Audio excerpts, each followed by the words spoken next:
Hey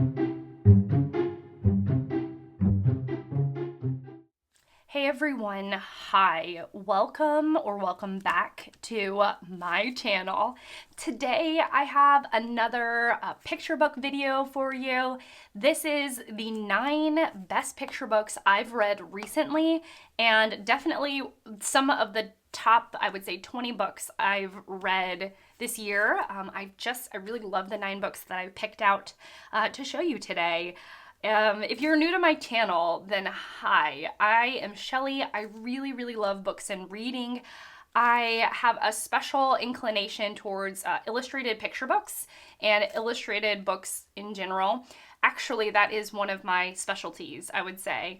I have my master's in library and information science, and I actually have a special interest in this kind of literature, and that is emblematic through some videos that I've done on my channel. I actually have a whole playlist of videos in which I review illustrated picture books.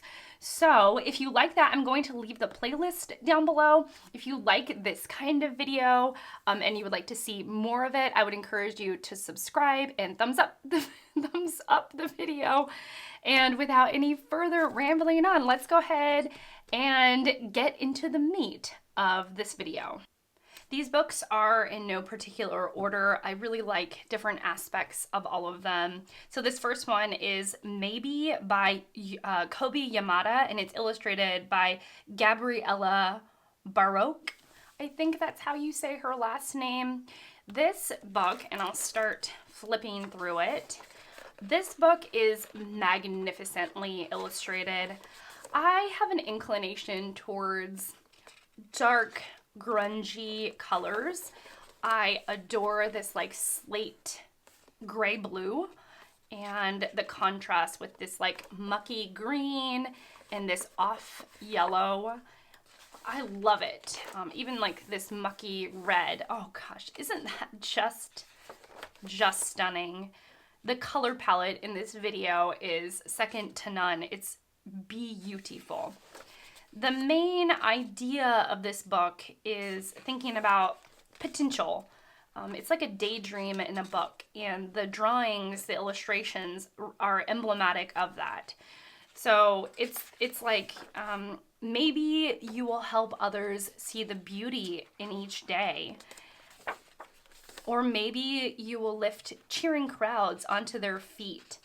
And so it's all of these thoughts that essentially perhaps a child would think through, and if a parent was reading it to a child, you might have that conversation of let's consider all of the potential you have and how far you can go with the potential that you have been given.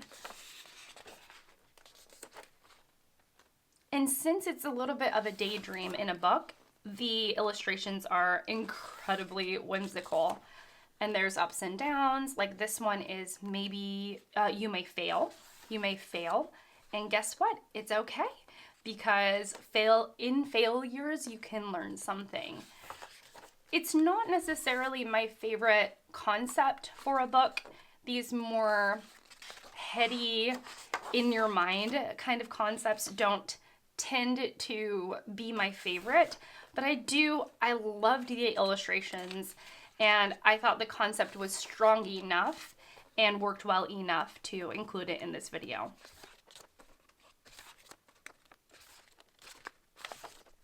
Look at those end papers. It's like this muted gray blush. Oh my goodness gracious, so pretty. The next book is Sophie's Masterpiece by Eileen Spinelli and illustrated by Jane Dyer. And it's subtitled A Spider's Tale. So, ooh, look at this beautiful red. My gracious, my gracious. Okay.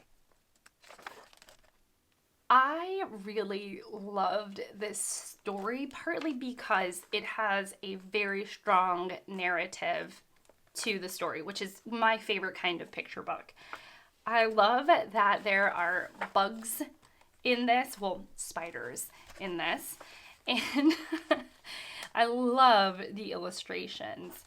the story is about a young spider moving into a house in which she is rejected and perceived as not wanted, and actually is told that she is not wanted. She's told that over and over again. And as she ages, she wonders, you know what? She kind of sticks to herself. Mom, it finally worked. As she gets older, she sticks to herself more and more.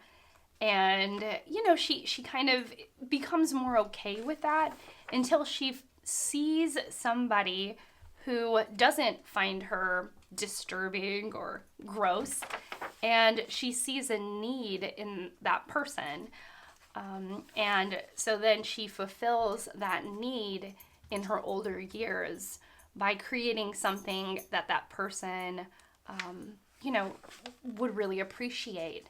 And in that way, what she created is her masterpiece. And it was beautiful. It was what a beautiful story. Easy to read aloud, and has these magnificent illustrations. I love this kind of thing, like anthropomorphized bugs in little outfits. Oh my goodness, I love that. Let's get the Levi or Levi Pinfold, I'm not really sure how he pronounces it, books out of the way. I have two for you. I've known about Black Dog for a long time, and I really love this book.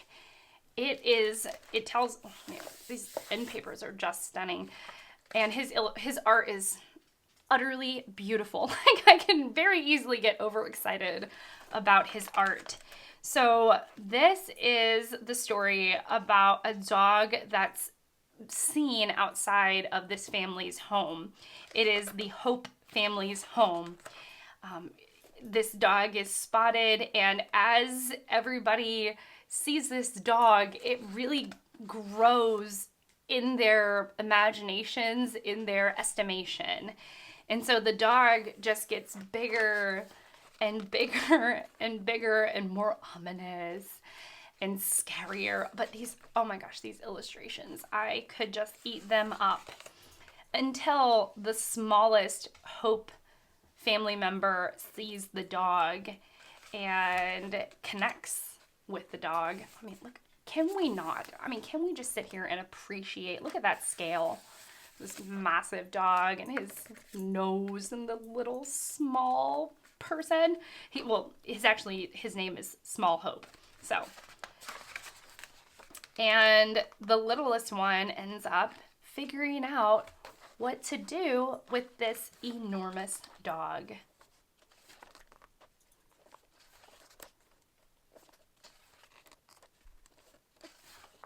And in the end, the dog becomes part of the Hope family. Precious, perfect for dog lovers, has enough whimsical, magical moments in it to give it that je ne sais quoi that we love, or that I love, and just stunning illustrations. I love this book. Of the bunch, this may be my favorite. Now, I've known about this book, and I've even read it to different classes and things like that. As my time, you probably hear my dog. As my time as a librarian, and it's a great one. There's a lot of meat in this book, and so since I was on this Pinfold journey, I decided to get some more books from him. And so what I ended up getting was Greenling by the same author and illustrator. I like the fact that his illustrations have maybe a darkness to them, or they're more weighty than some other children's books. Oh, look at that. Look at that. And ultimately, this book is about Barleycorn, the Barleycorn couple, finding a little baby, and that baby is not of the human variety, so know that. They have differing opinions, Mr. and Mrs. Barleycorn. Mr. Barleycorn wants to nourish and take care of this odd little creature, and Mrs. Barleycorn is a little more hesitant. And ultimately, the message of this book is to, take care of the earth around us.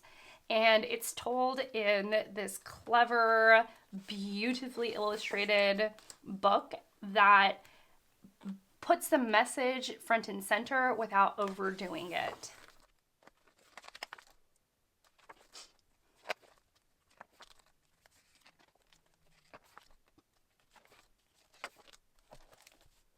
From beginning to end, utterly gorgeously illustrated, so perfect. The next book is If You Want to See a Whale, and the words are by Julie Fogliano, who is one of my favorite authors, and the pictures are by Erin E. Steed, who is one of my favorite illustrators. And this starts off very much like if you give a mouse a cookie. If you want to see a whale, you will need a window and an ocean and time for waiting, time for looking, and time for wondering, is that a whale? And time for realizing, no, it's just a bird. So I'm not going to read you the whole thing, but this child ends up with his dog, ends up waiting and waiting and waiting and wondering if he'll ever see a whale. And whereas it starts off very much in the vein of if you give a mouse a cookie, it ends up turning into something more whimsical. And I thought it very much worked for this book. And in a lot of ways, it's about waiting for something, taking your time, being patient, and what it feels like to just wait for something, which is all a part of life. And of course, she doesn't leave you. She doesn't leave you hanging. She gives you a beautiful resolution.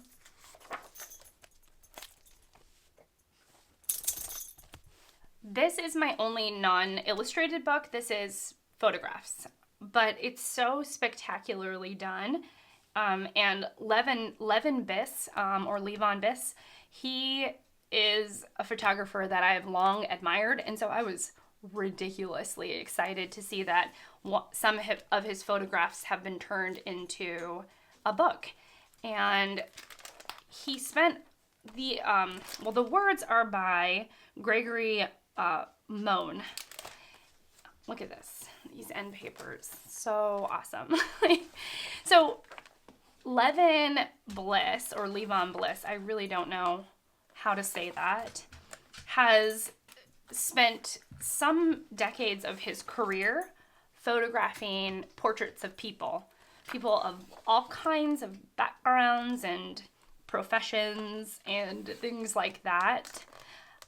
And more recently, he switched to microscopic things, which are these bugs. And the details in which he is able to capture on these bugs is incredible. The details are incredible. The details are nuts. And they're lit perfectly to see the details. And many of them look like little pieces of abstract art. I mean, come on. And then on the other side, there are some facts about each insect. So we have orchid cuckoo bee, how long it is, where you might find it, and a little paragraph about the creature, and then some facts that children... Oh my! Harry wants to be a part of this video. Harry is my miniature schnauzer, but I mean, so So beautiful. Is that not just stunning? The ability to capture color and to light these tiny, tiny little things so well, and to get the details, the ridges, the texture, all of that onto the insect has been just second to none, second to none. Really a beautiful book. And also just very informative. Here's a glossary, how to learn more about microsculpture, the world of microsculpture, and then a little bit about the author and the photographer. So just a perfect book. There we go. Is that not so cool? All right. Harry is wanting to definitely be a part of this journey with with you all. Next up, we have Colette's Lost Pet. The words and pictures are by Isabelle Arsenault. Or Arsenault. So, well, let's appreciate these end papers. The illustrator, I've read a lot of her work, and she uses color in such an incredible way. So we really have this pretty grayscale and the bright yellow coat on the little girl. And the idea is that this is Colette, and she is really wanting a pet. And she just makes up this pet. She says that she has a pet parakeet. And she gets the neighborhood kids to try and help her find this pet parakeet. And the pet really grows in her imagination and in what she's telling the sweet little neighborhood kids. And so they're just walking through. They're walking through the neighborhood, and Colette is saying that her bird has this French name, Marie Antoinette, and she describes the colors of the bird and what it sounds like, and it just evolves from there to the point where she makes it, larger than life, larger than life itself. And there we go, like the bird has now overtaken her, and she has riveted the neighborhood kids with her story, and they want to know more. And so it was really kind of sweet. And they end up, saying goodbye and saying that they'll meet up soon. And just at the end, you can just see that she, instead of really needing a pet, she really needed friends. And she's good at spinning tales to entertain them. So yeah, very sweet, very cute, and just one of my favorites by this author and illustrator who just does really great, sweet, cute work. Next up is Hortense and the Shadow, and this is by Natalia and Lauren O'Hara. Gosh, I love this limited color palette. So beautiful. And this, in a very fairy tale-esque, I definitely feel like there's a nod to fairy tales.